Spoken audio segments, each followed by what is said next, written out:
Le 46e sommet des chefs d'État et de gouvernement de la SADC s'est tenu à Durban, en Afrique du Sud, le 17 août dernier, réunissant les dirigeants des 16 États membres de la communauté de développement de l'Afrique australe. Au centre des discussions, l'intégration économique régionale, considérée comme un levier essentiel pour accélérer le développement de l'Afrique australe, la résilience face au changement climatique et le renforcement de la souveraineté alimentaire dans la région. À l'issue de ce sommet, la présidence tournante de la SADC a été confiée pour un an au président sud-africain Cyril Ramaphosa, qui, dans son discours, a souligné l'importance du dialogue, du respect des principes démocratiques, ainsi que de la préservation de la paix et de la sécurité dans la région. Nelson Jamasnour.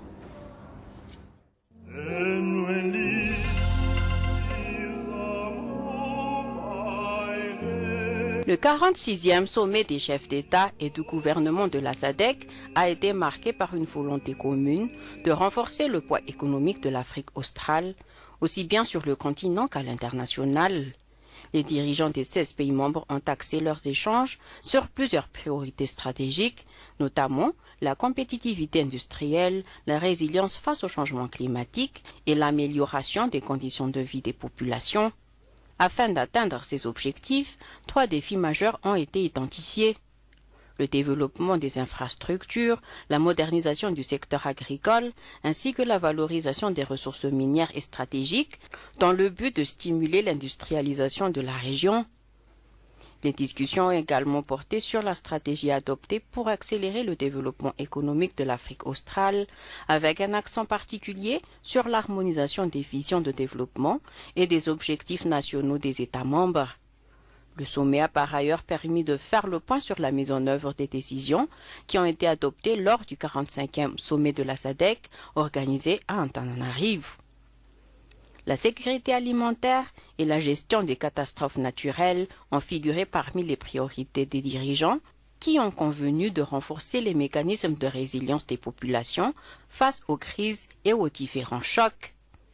À l'issue du sommet, le président sud-africain Cyril Ramaphosa a pris la présidence tournante de l'organisation.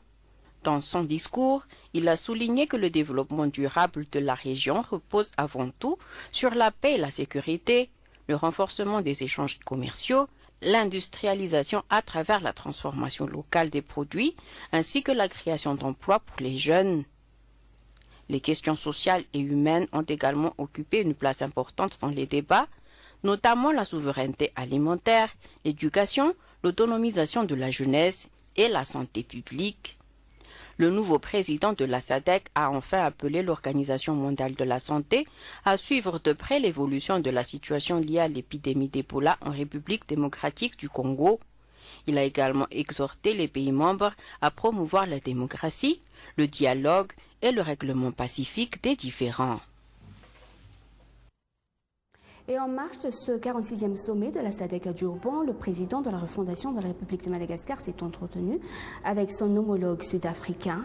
Au cœur des échanges, le processus électoral malagasy. La SADC réaffirme son soutien à la Grande Île alors que la Commission électorale nationale indépendante, au CENI, de son côté, prépare une refonte de la liste électorale préalable à la tenue des prochaines consultations envisagées à partir de juillet 2027. Toujours avec Nelson Jamasnour.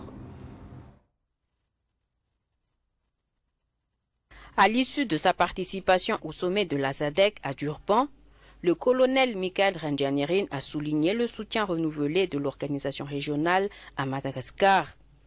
Au cours de son séjour en Afrique du Sud, le président de la refondation de la République de Madagascar a été reçu par son homologue sud-africain, Cyril Ramaphosa, et a pris part aux différentes discussions consacrées au développement du continent africain. Les travaux de la Troïka de la SADC ont débouché sur l'adoption de 38 décisions, dont les articles 9 et 10 concernent directement Madagascar. L'organisation a notamment réaffirmé son attachement à la gouvernance démocratique, au respect de l'ordre constitutionnel et à la préservation de la stabilité dans la Grande Île. Les dirigeants de la région ont également insisté sur l'importance du dialogue comme principal mécanisme de règlement des différends et des contestations politiques. Pour la SADC, la solidarité entre les États membres et la concertation constituent des piliers essentiels de la paix, de la sécurité et du développement durable en Afrique. Le message adressé à Madagascar est sans équivoque. La stabilité, le dialogue et le respect de l'ordre constitutionnel demeurent les fondamentaux d'une refondation durable de la République. À son retour au pays, le colonel Michael Randjanirin a réitéré que la SADC soutient le processus électoral malagasy et accorde sa confiance aux autorités actuelles. Selon lui, aucun accord politique comparable à ceux de Dakar 1 et 2 ou de Maputo 1 et 2 n'a été évoqué. La communauté régionale privilégie plutôt la concertation nationale et l'amélioration de la gouvernance électorale. Concernant les prochaines échéances électorales, le président de la refondation a précisé que la question n'a pas été abordée avec le président sud-africain. Il a toutefois indiqué que la Commission électorale nationale indépendante, CENI, poursuit actuellement ses concertations nationales ainsi que ses consultations politiques en vue de préparer le processus électoral. Selon le calendrier présenté par la CENI, cette phase de concertation devrait s'achever entre avril et juin 2027. Madagascar se dit être prêt à entamer son processus électoral à partir de juillet 2027. Pour y parvenir, la CENI prévoit de disposer d'une liste électorale actualisée au 25 avril 2027, à la suite de l'opération de refonte engagée depuis la fin du mois de juillet dernier. Son président, Thierry Rakotonarive, a affirmé la possibilité d'organiser les élections dès juillet 2027. La réussite de cette opération dépend toutefois de plusieurs défis administratifs. De nombreux citoyens ne disposent toujours ni d'acte de naissance ni de carte d'identité nationale. Une situation liée à l'insécurité dans certaines localités, à des contraintes socioculturelles ou encore à des difficultés rencontrées au niveau des Foukontagnes. Face à ces obstacles, Thierry Rakotonarive appelle l'ensemble des parties concernées à faciliter la résolution de ces problèmes afin de garantir la réussite de la refonte de la liste électorale. Il invite le ministère de la Justice à renforcer l'organisation de jugements supplétifs dans les différents districts afin de permettre aux citoyens dépourvus de documents d'identité de régulariser leur situation avant les prochaines échéances électorales. Et puis un mot sur la santé. Le centre hospitalier de Sovnandjin, Senoussou, célèbre cette année ses 135e anniversaire. Senoussou, qui occupe une place importante dans l'histoire de la santé publique à Madagascar, ambitionne de devenir un hôpital de référence de l'océan Indien. L'ouverture officielle de la célébration s'est tenue le 19 août dernier par un culte œcuménique en présence des 3 hauts conseillers du président de la refondation, Nourson Djemanen. Fondé en 1889 sous le règne de Ranavalna III, l'hôpital de Sovnandjin figure parmi les premières structures hospitalières du pays après le dispensaire d'Analakil. Il a été officiellement inauguré le 13 août 1891 sous le nom de Chanfitsabun et Sovnandjin. En 1957, durant la période coloniale, l'établissement est rebaptisé Hôpital Girard Aérobic en hommage à 2 médecins français qui ont découvert le vaccin contre la peste. En 1977, la gestion de l'hôpital revient à l'administration malagasy. Il prend alors le nom de HOMI, hôpital militaire sous la tutelle du ministère des Forces armées. Le 12 janvier 1993, l'établissement devient centre hospitalier de Sovnandjin Sensoua. Depuis cette date, il conserve cette appellation et reste sous la tutelle du ministère des Forces armées.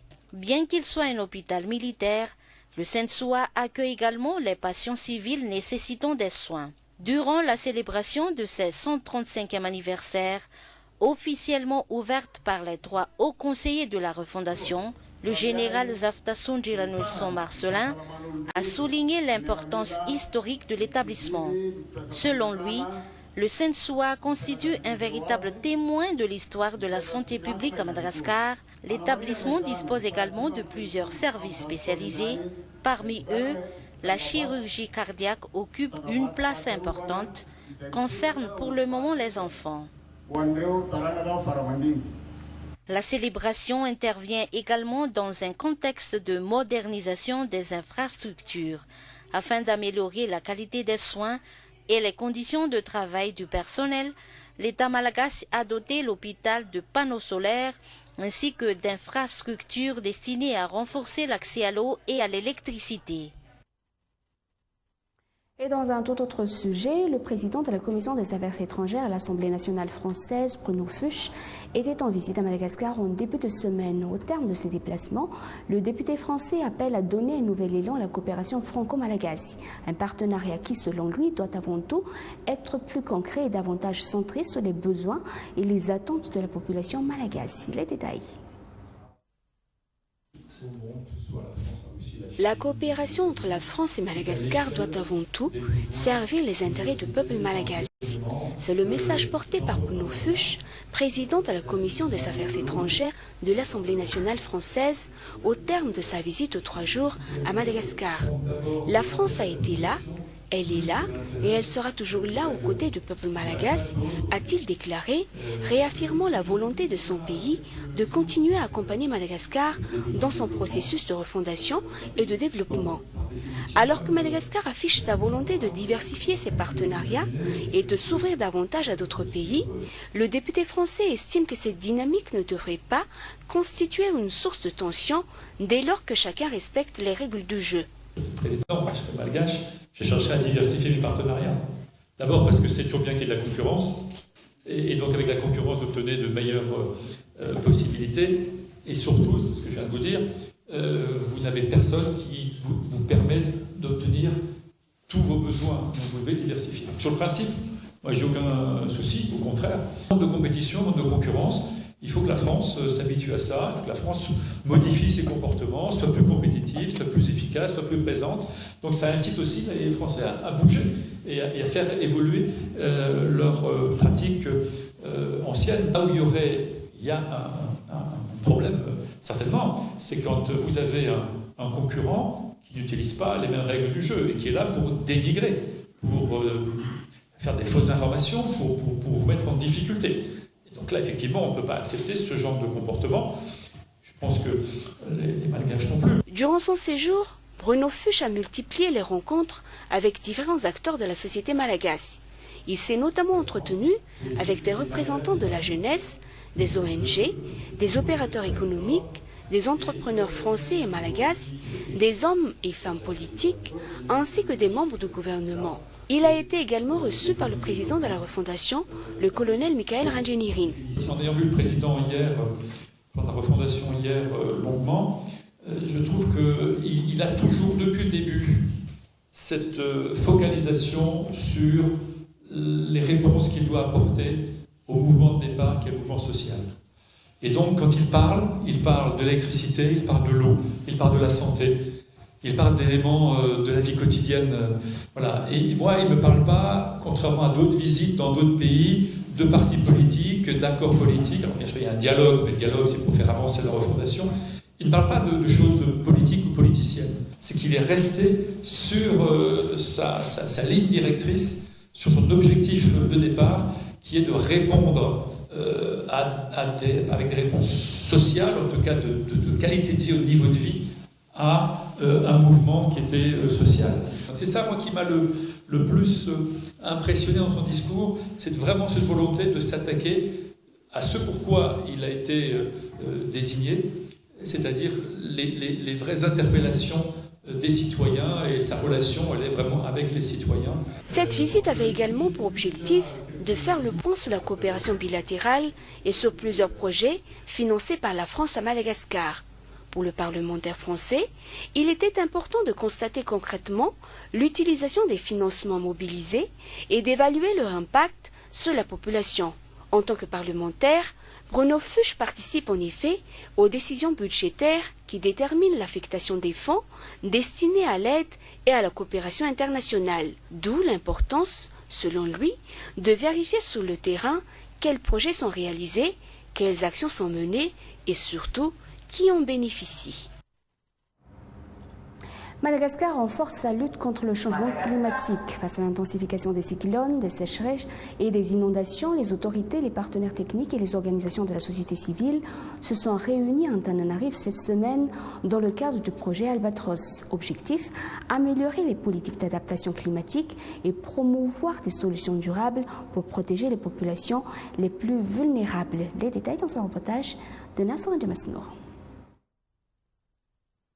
Madagascar, l'un des pays les plus vulnérables aux effets du changement climatique, subit déjà l'intensification des cyclones, l'irrégularité des précipitations, les sécheresses prolongées, les inondations, la montée du niveau de la mer, ainsi que la dégradation des écosystèmes. Des phénomènes qui affectent directement les moyens de subsistance des populations, la sécurité alimentaire, la santé publique, les ressources en eau et les zones côtières. Face à ces défis, la Grande Île entend renforcer sa politique nationale d'adaptation au changement climatique. Dans cette optique, 2 ateliers de dialogue national ont été organisés afin d'améliorer les cadres politiques et institutionnels existants. Ces rencontres ont permis d'examiner les résultats de l'analyse menée dans le cadre du projet Albatros, d'identifier les lacunes et les incohérences des dispositifs actuels, mais aussi de mettre en évidence les synergies possibles. L'objectif est de formuler des recommandations concrètes pour renforcer la résilience du pays face aux impacts climatiques. Les participants ont notamment insisté sur la nécessité d'une meilleure cohérence des politiques publiques et d'une implication accrue de l'ensemble des acteurs concernés pour relever efficacement les défis environnementaux. Basé sur la recherche scientifique, le projet Albatros accompagne le ministère de l'Environnement et du Développement durable dans l'élaboration d'outils et de stratégies destinées à renforcer la lutte contre le changement climatique. Pendant 2 jours, les 18 parties prenantes du projet ont ainsi échangé sur les enjeux de l'écosystème malagasy afin de proposer des solutions et des mécanismes adaptés aux réalités du pays afin de mieux faire face aux effets du changement climatique. Madagascar et l'Afrique du Sud renforcent leur coopération économique à travers la mise en place d'une chambre de commerce commune. Cette initiative vise à dynamiser les échanges entre les opérateurs des 2 pays, à favoriser le partage d'expériences et à créer de nouvelles opportunités d'affaires. Ce partenariat entend également stimuler les investissements et consolider les relations commerciales au bénéfice des économies des 2 nations. Reportage. L'Afrique du Sud figure parmi les principaux partenaires commerciaux de Madagascar sur le continent africain, aussi bien en matière d'importation que d'exportation. Le renforcement des relations économiques et la facilitation des échanges entre les entreprises des 2 pays pourraient constituer un levier important afin de stimuler la croissance et de créer davantage d'opportunités d'affaires au bénéfice des 2 économies. Plusieurs secteurs offrent encore un fort potentiel de développement à Madagascar, notamment l'agroalimentaire, l'industrie, les ressources minières ainsi que le tourisme. C'est dans cette optique qu'a été créé le Mazacham, la Chambre de commerce Madagascar-Afrique du Sud. Cette structure a pour mission de faciliter les relations entre les opérateurs économiques des 2 pays en leur offrant un cadre d'échange et d'accompagnement favorisant les investissements et les partenariats. Les échanges économiques entre Madagascar et l'Afrique du Sud sont déjà une réalité. Plusieurs entrepreneurs malagasy investissent en Afrique du Sud, tandis que les opérateurs sud-africains sont présents sur le marché malagasy. Avant son lancement officiel, des représentants de la Mazacham étaient présents à la Firmada, ou Foire internationale de l'économie rurale de Madagascar, témoignant de leur volonté de renforcer les liens économiques entre les 2 nations. L'ambassadeur de Madagascar en Afrique du Sud, Toav Naralamahai, figure parmi les initiateurs de cette chambre de commerce bilatérale. Et puis un tout autre sujet à présent, l'île Maurice, par l'intermédiaire de l'une de ses universités, a octroyé des bourses d'études à des jeunes malagasy. L'objectif est d'améliorer la qualité des services et des offres dans le secteur du tourisme. L'accord de partenariat entre le ministère du Tourisme et l'université mauricienne a été signé à Timbazaz la semaine dernière. Un reportage de Marc Ramarcout sur les images de Roger Ndemanal.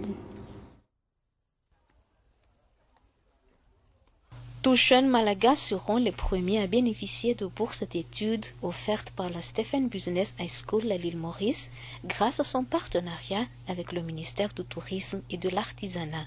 Les formations porteront notamment sur le tourisme, le management, l'hôtellerie et les domaines connexes. Madagascar dispose d'une population majoritairement jeune, un atout important pour le pays, mais aussi une opportunité pour l'île Maurice confrontée au vieillissement progressif de sa population. Madagascar, c'est le grenier du jeune.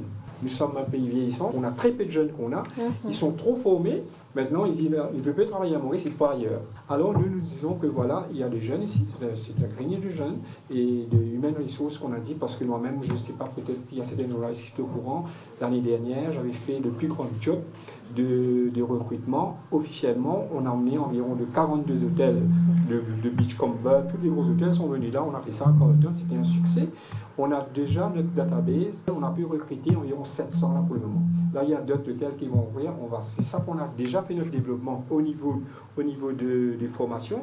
Mais quand j'étais là l'année dernière, j'ai vu que ces jeunes-là, ils sont qualifiés, mais ils manquent un petit peu au niveau de l'anglais. À cause de ça qu'on a dit, mais voilà, on commence par des formations. C'est ça qu'on a commencé par des formations pour former ces gens-là. Pas seulement sur Maurice, il peut aller dans les croisières, il peut aller en Amérique, il peut aller partout dans le monde. Mais quand vous êtes bilingue, surtout l'anglais et le français, c'est ça la base internationale. Cette collaboration devrait s'étendre à plusieurs domaines. L'octroi de ces 12 bourses n'est donc qu'un début. Par ailleurs, de plus en plus d'entreprises à Maurice recrutent des travailleurs malagasy pour exercer au sein de leur structure. Et restons toujours dans ce domaine de l'enseignement supérieur. Chaque année, le collectif des professeurs titulaires et professeurs des universités consacre quelques jours de réflexion sur les défis de la recherche à Madagascar. Pour cette année 2026, les journées de partage se sont tenues à l'université de Fianarantsoa. Réflexion qui tournait autour de la multidisciplinarité et l'honnêteté scientifique au service de la science et du développement durable et inclusif. Une discipline ne peut à elle seule résoudre un problème commun. C'est ce que soutient le collectif des professeurs titulaires et professeurs des universités de Madagascar lors de ces 3 jours de réflexion.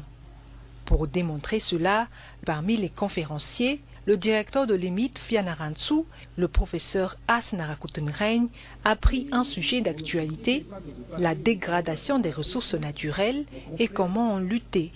Il faut, soutient-il, plusieurs regards scientifiques pour résoudre le problème. Les textes ont été élaborés, les politiques, les projets, les programmes existent. Les chercheurs aussi travaillent sur la question. Pourtant, le problème est toujours là. Pourquoi? Peut-être parce qu'un système aussi complexe ne peut pas être compris uniquement à travers un seul regard. Il faut comprendre le système dans sa globalité. Nous allons regarder rapidement le même problème avec plusieurs disciplines. Alors je vous pose encore une autre question. Quelle discipline pourra à elle seule résoudre ce problème? Je pense et j'espère que nous allons tous répondre sans aucune hésitation qu'aucune discipline peut résoudre ce problème. Et la question qui se pose par rapport à ça, c'est que comment alors faire travailler ensemble ces différents regards? Pour le collectif des professeurs titulaires et professeurs des universités de Madagascar, la réponse est unanime. La multidisciplinarité est essentielle pour avancer. Elle est également essentielle pour l'avenir de l'enseignement supérieur à Madagascar, une recherche apportant des solutions au développement du pays. À l'issue des différentes conférences, communications scientifiques et séances de travail, des résolutions ont été prises, privilégier le dialogue, la concertation et valoriser l'excellence académique et scientifique. Et à Muramang, la promotion de l'emploi et de l'entrepreneuriat des jeunes figure parmi les priorités de IMCA de Madagascar. L'organisation multiplie les initiatives et mise notamment sur le renforcement des partenariats pour créer davantage d'opportunités au profit de la jeunesse. Une démarche visant à favoriser l'autonomisation des jeunes et à contribuer au développement socio-économique local. Un reportage de Manoufnar Tchaisejanarda de la TV Muramang. Selon la OMCA Madagascar, organisation qui regroupe de nombreux jeunes à Muramang, 3 problématiques majeures freinent l'insertion des jeunes au développement, comme le manque d'opportunités en matière d'emploi et d'entrepreneuriat, l'insuffisance des compétences et la faible implication des jeunes dans la prise de décision au sein des différentes entités. Or, l'objectif principal de la OMCA est de promouvoir l'épanouissement des jeunes. C'est dans ce cadre que l'organisation a initié un think tank meeting. L'objectif, c'est de rassembler des idées et élaborer des stratégies concrètes pour lever les obstacles au développement de l'emploi et de l'autonomie des jeunes. Dans le cadre du programme de Think Tank Meeting ici à YMCA Moramang, l'objectif c'est de regrouper tous les acteurs et afin de donner des nouvelles idées, des nouvelles opportunités pour les jeunes, pour développer les compétences des jeunes. Le grand problématique des jeunes ici à Moramang, c'est de ne pas avoir accès à toutes les informations équitables au niveau des dirigeants actuels. Et tous les OSC recommandent d'avoir cette communication équitable et des données équitables pour toutes les jeunes à Moramang. Par ailleurs, il y a aussi un manque de sensibilisation et manque d'information dans les jeunes qui ne sont pas à l'accès des réseaux sociaux et des technologies de pointe. De nombreuses propositions ont émergé pendant l'atelier. Elles sont perçues comme un souffle nouveau pour la jeunesse à travers les actions de la OMCA et de l'ensemble des partenaires engagés à Moramang. Et dans la région Nalamang, le projet Anjuma s'entre dans une nouvelle étape. Après plusieurs mois de formation, les jeunes bénéficiaires accompagnés par l'Organisation internationale de la francophonie se préparent désormais à intégrer le monde professionnel. Pour concrétiser leur parcours, des équipements adaptés à leur domaine d'activité leur ont été remis. Ce projet vise également à faciliter leur accès à l'état civil. Les projets pilotes entrent désormais dans sa phase concrète. Un reportage de Nassau Andimasno. Cette filière de formation ont été proposées à ces jeunes bénéficiaires, allant de la coiffure à la pâtisserie, en passant par la fabrication de savons et l'informatique bureautique. À l'issue de leur apprentissage, ils pourront intégrer directement le monde du travail. Afin de faciliter leur insertion professionnelle, des équipements leur ont été remis. L'objectif de ce projet est en effet de permettre aux bénéficiaires d'accéder à un emploi ou à une activité génératrice de revenus après leur formation, comme le cas de Fita Inativeri. La prise en charge des personnes âgées et des enfants figure également parmi les formations dispensées dans le cadre du programme. Un suivi de leur évolution sera effectué. La possession d'un acte de naissance constitue une étape essentielle dans la vie d'un citoyen. Ce document conditionne notamment l'accès à l'éducation, à la carte nationale d'identité et plus largement à l'existence juridique d'une personne. L'acte de naissance est également indispensable pour accéder à un emploi formel et sécurisé. Voilà pour les essentiels de nos actualités de la semaine. C'est également la fin de cette édition. Merci de l'avoir suivi jusqu'au bout. Merci également à toute l'équipe. Et sur ce, je vous souhaite de passer une excellente soirée en compagnie de la TVM. Au revoir.